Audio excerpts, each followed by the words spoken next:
Three dimensions, based on conversations over the years with friends, colleagues, and deep personal reflection. May prove useful to you all. First, function. Second, vertical. Third, stage. So by function, think of it as the business function that you choose is a lens into the work that you will do, a way of thinking. In many ways, you could say it parallels kind of a choice of a major. It will define what you're responsible for. Two, vertical. In what domain will you apply yourself? There are so many to choose from.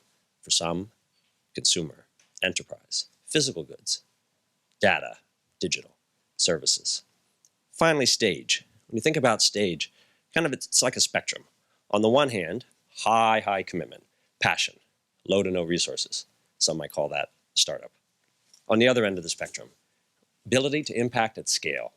And picture you may be at the level of a global organization, maybe even touching billions of people. As you think about each of these, don't be surprised if one of them becomes kind of your defining dimension, the one that you see everything else through. For some people, it might be a function, and they can work across spaces. For myself, the stage of a startup has been kind of the lane that I've enjoyed. Wherever you happen to go, know that your investment in a liberal arts education enables you to think, and I think it will take you very far, particularly at your time here from Penn. Thank you.